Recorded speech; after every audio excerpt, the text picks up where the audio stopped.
Hey guys. Okay, this is the Cox genealogy. Now I will let my aunt know that there's some highlighting in here. um,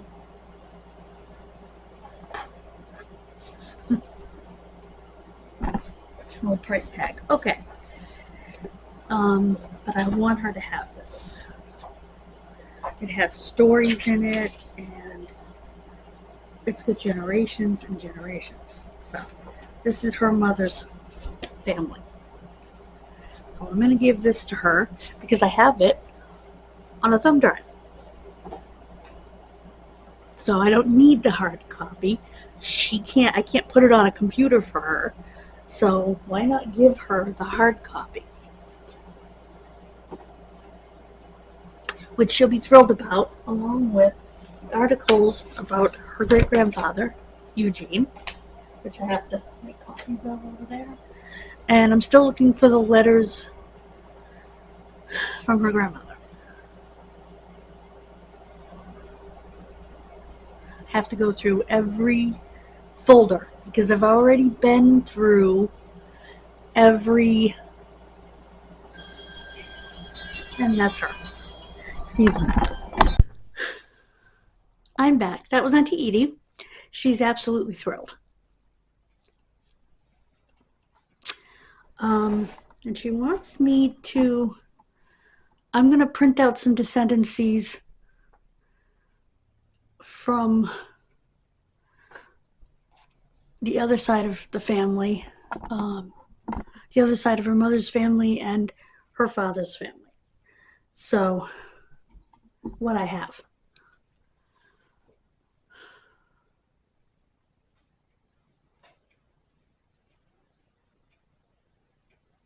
She's thrilled. So, still got to find those letters. Anyway, thank you so much for joining me. I am going to go get dishes in my dishwasher and dishes out of my dishwasher.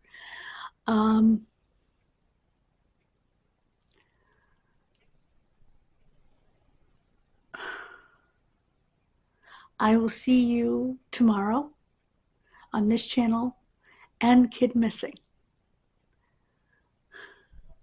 And I'm going to continue to work on Kid Missing for July. So, while I'm editing and watching the Lore Lodge,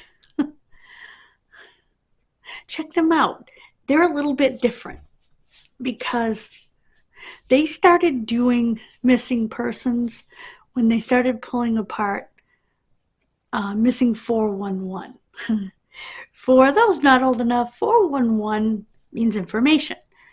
And it comes from the fact that back in the day, you dialed 411 if you needed information. What kind of information? Well, let's see. If you needed a phone number of a residence or a business. If you wanted to know what was playing at the movies.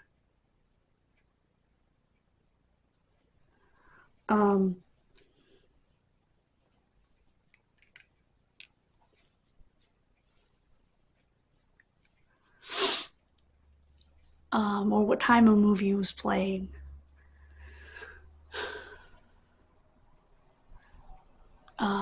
Local restaurants to you, maybe that served Chinese food or whatever other food you might like to eat. You know, style of food you might like to eat. Different things like that. If you wanted the time, you'd just call the operator and say, "Operator, what time is it?" Now, you may think that that's utterly ridiculous, but when the power goes out,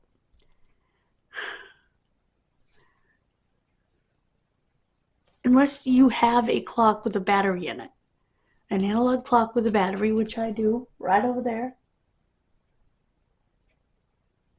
which appears to be dead. Oh, because it says it's... yeah.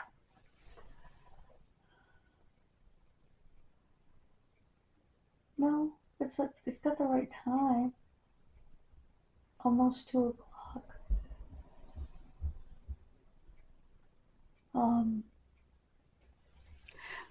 because my father demanded it. His clock that was given to him finally died. Excuse me.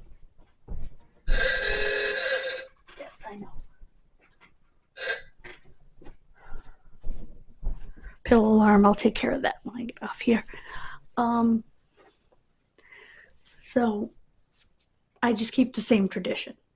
One analog clock with batteries. I'm trying to see. I don't think this one has a second hand. It does look like, no, it says 1 o'clock. Because it's right on the 12 and right on the 1, which means it's set for fall time.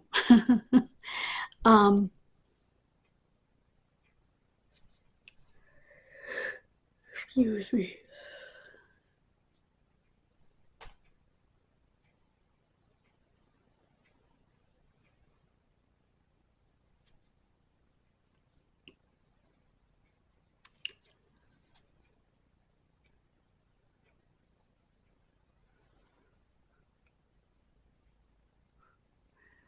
Yeah. And I told Dawn that I wanted diary for my birthday. So she's going to let Brianna know.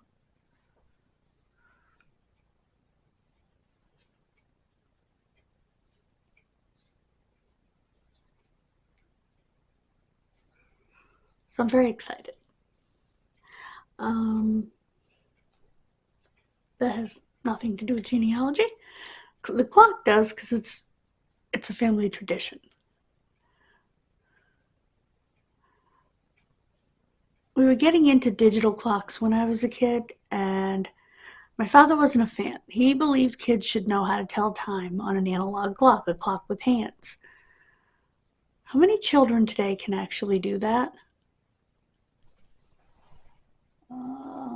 Yeah, it is moving. It is moving. Okay, good. It just needs to be reset. Well,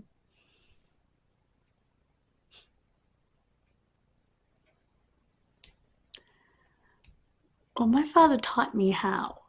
I'm not the best at it.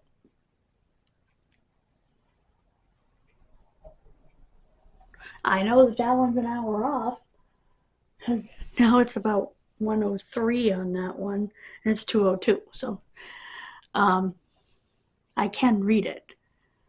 I remember when I was in kindergarten, I remember my dad sitting with me just before school, having me look up at the clock and tell him what time, where the hands were when I left for school.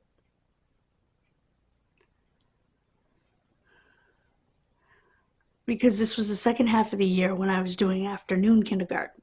Because back in the day, we only had half-day kindergarten.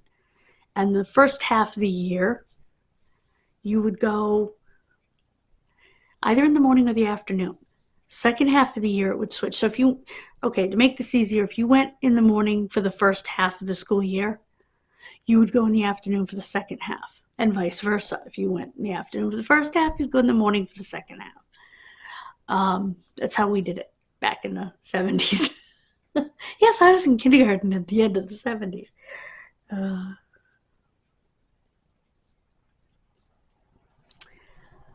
So a lot has changed. Like most kindergartens all day now. It's like, my mother used to say, we didn't send our kids to school all day in kindergarten. What the heck?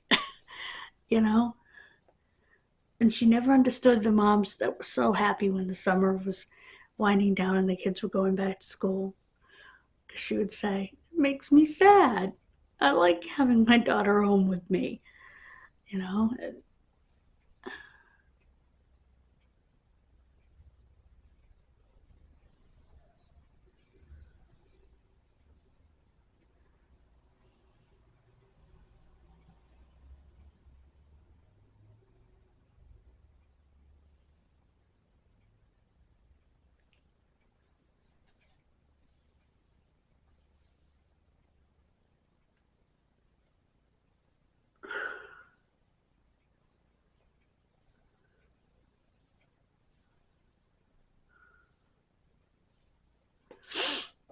And it's funny reading my own records because I can see so many signs of autism that were missed, and missed again. Anyway, God bless you. I will see you tomorrow. I'm going to go do my chores and then edit this video. Both videos. Bye, guys. God bless you. Please subscribe.